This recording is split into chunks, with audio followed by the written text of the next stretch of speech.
as snow, and you washed in the blood of the Lamb.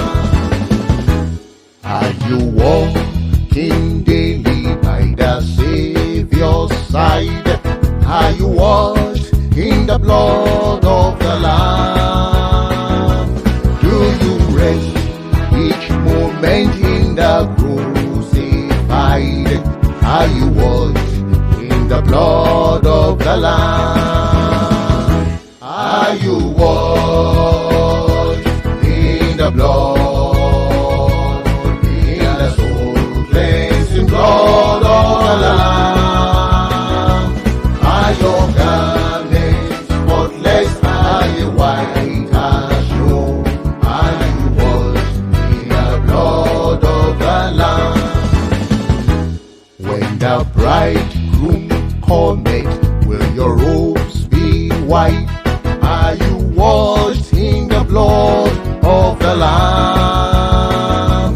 Will your soul be ready for his presence bright, and be washed in the blood of the Lamb?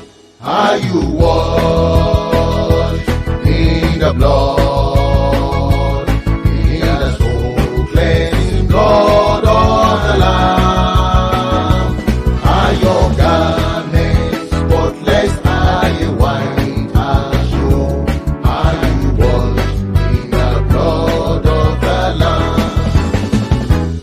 Òtítọ́ Jesu lọ fún Iwenumo, àwẹ̀ ọ̀nù ẹ̀jẹ̀ odagutan. Ìwọ ha gbẹ́kẹ̀lé oore ọ̀fẹ́ rẹ̀, àwẹ̀ ọ̀nù ẹ̀jẹ̀ odagutan. Àwẹ̀ ọ̀nù ẹ̀jẹ̀, nínú ẹ̀jẹ̀ ìwẹ̀ ọmọ. Aṣọ rẹ̀ á funfun ó sì mọ́ láúláú.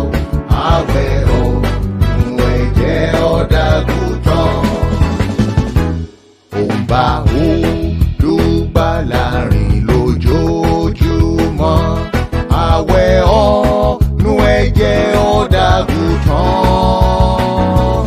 Ó wá gbẹ́kẹ̀lé ẹni tá kan mọ́gi. Àwẹ̀ ọ̀nù ẹ̀jẹ̀ ọ̀dàgùtàn. Àwẹ̀